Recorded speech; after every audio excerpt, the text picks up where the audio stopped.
Hello, hello, hello, and welcome back to Kritoa TV. If this is your first time here, please do not forget to subscribe to my channel and like my videos. Today we are continuing our discussion on what it means to be KhoiSan in post-apartheid South Africa. We will do this by looking at the San people.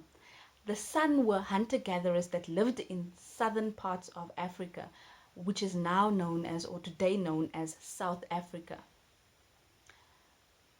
During their time during the time they inhabited this space, they usually bump into Khoi people. The Khoi, as we remember, if we can have a small recap on who the Khoi people were, they were pastoralists or farmers that migrated southwestern from the Zambezi Valley in Tanzania.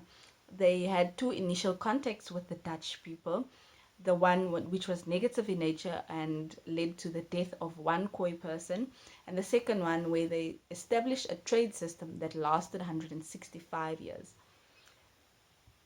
And with the landing of Van Riebeeck, they were dispossessed of the coastal areas in southern Africa, or South Africa as we know today.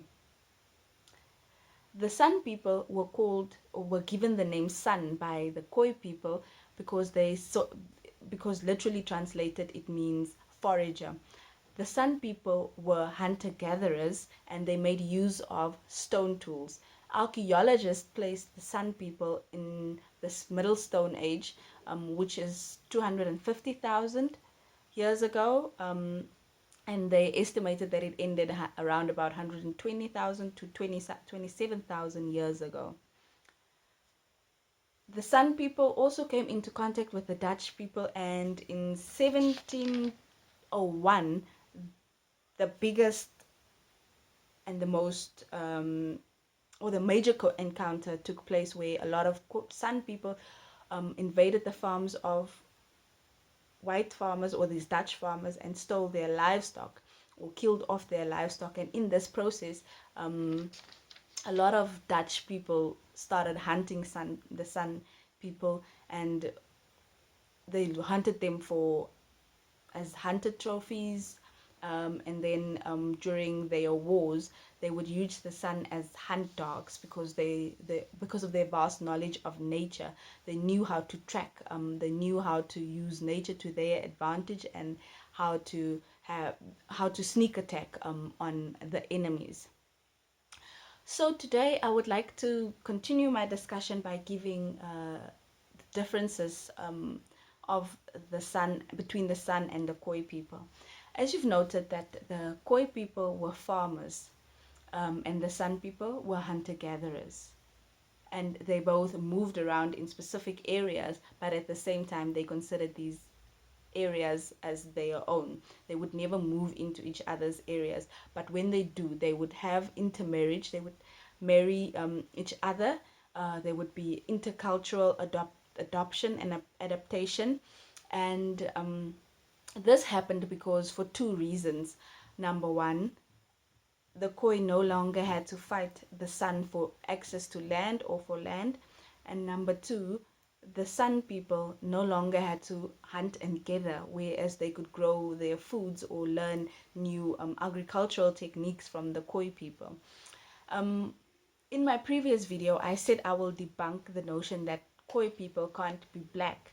And I did not do that successfully, or didn't come across as successfully as I'd hoped, because a lot of people still asked me afterwards, so what do you mean black people can be considered Khoi?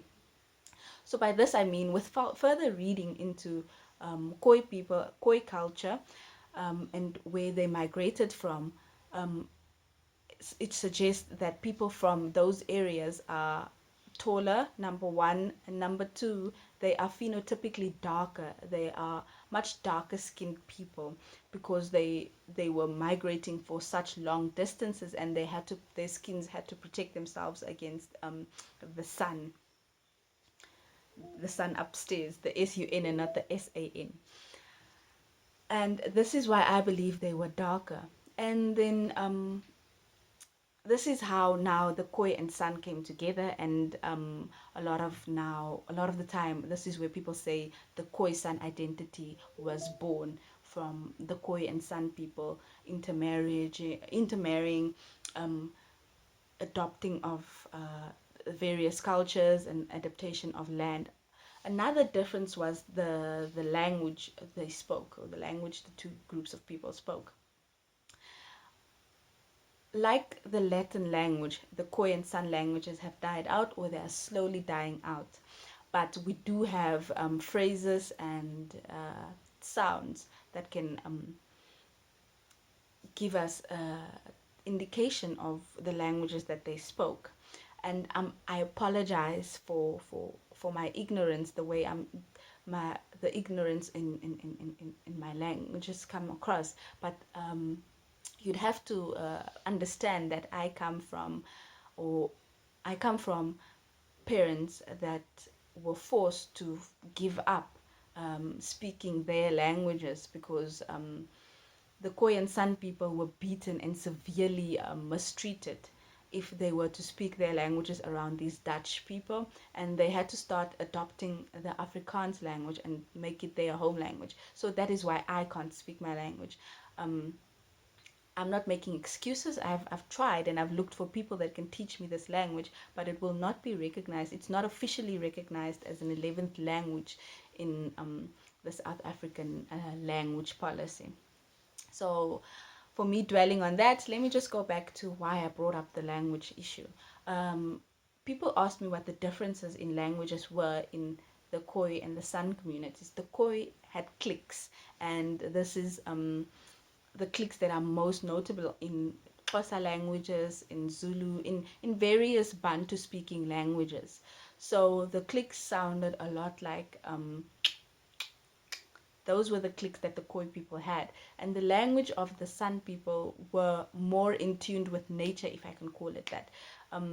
Their language sounds a lot like a cricket basking in the sun in nature. It sounds a lot like, if I got it right, it sounds a lot like nature, because they had to blend in. If they were hunting, they had to blend in with nature so that the prey don't catch on that there is someone or a predator around them, and also to predators so they don't alert them to actually hunt them down and also eat them. So those were the differences between the Khoi and San people. So this video took me much longer than the previous ones to make, because today I had to be a little more honest with myself in in what it means to be KhoiSan, because before I started this journey of self-discovery via academia, I thought I knew all it was that we had to know about the Khoi and San communities, that they were a group of people that were hunted down. They were treated like hunted dogs. They were treated like animals. They were not considered more than vermin. And it broke my heart, to be quite honest. I did not want to be part of a group of people that were considered animals. I did not want to be part of a group of people that whose was just erased like that. A group of people that had no land. But when I did my readings, I realized that they were not nomadic. My people were not nomadic. We were forcefully removed from our areas that we inhabited. This is a very touchy subject, because when I did my interviews for my master's dissertation, and I interviewed a participant who's close to a king, he told me that we have nothing. He can't even show a piece of land or something to their child to say, this is us, this is where we were, this is where we come from. He says that we get acclaimed for making all these KhoiSan or San scriptures on rock. We make all these beautiful rock art, but today I can't go make rock art on that specific farm where they say our rock art is, because they don't consider me as KhoiSan enough. They see me as ruining the art of my forefathers. So for me, that is wiping us out of existence by saying that a group of KhoiSan people can't continue making rock art. They see it as what is it called when you just spray paint over something, defecating or graffitiing. That's what they see it as when the modern KhoiSan wants to write on rock. They see it as putting up graffiti on natural heritage sites. He says he feels like a living fossil. And I feel like a living fossil because we are not important enough. We are acclaimed to be KhoiSan people, but when we say take us serious and take our plight serious, we don't get considered as people. We must now prove how KhoiSan we are. We must now prove our lineages back. But when they need to achieve certain means, they can actually call on us and say, "Come here, KhoiSan people. Let's celebrate you." Um, and this is what I believe is this what happened in 2017 when now President Ramaphosa wanted the attention of various groups of people. He went outside of the union buildings and accepted the memorandum of the Khoi people, the KhoiSan people. We continue to be tokens in South Africa. That's what I believe. And I'm sorry if I'm rambling on here because this is a very emotional topic for me. Because I always have to disprove and prove that I'm KhoiSan. I have to disprove being colored. I have to bear my heart on a sleeve. And usually people don't see this as racist or discriminatory when they look at me and they ask, or when we meet for the first time and they ask me, so who are you, or like what are you? Is your mother white? Is your dad white? Is your mother black? Who's black and who's white in your family for you to be colored or for you to come out like this? And I'm like, no, that's very racist. I don't ask you what you are. Imagine asking a person what they are. So annoying. I've made and remade this video so much because it's such an emotional topic and I feel like I'm rambling on and I'm not getting to the point of the KhoiSan people, and I will do that in the next video of who now can claim this KhoiSanness and who can't.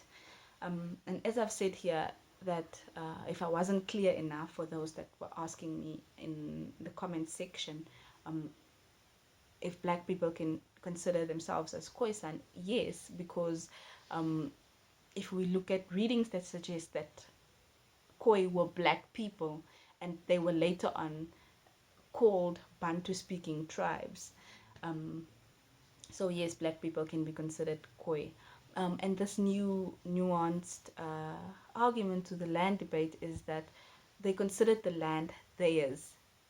If you look at the first instances of conflict between the Khoi and the Dutch, and between KhoiSan and Dutch, and between San and Khoi, was that of land or the possession of land.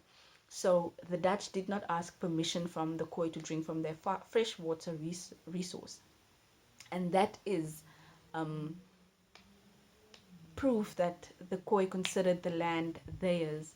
And when they migrated in the Cape area, and Van Riebeeck saw that no one inhabited the land, he started building this castle. When they came back, eventually after water and resources ran out where they previously were, they came back and conflict again started happening.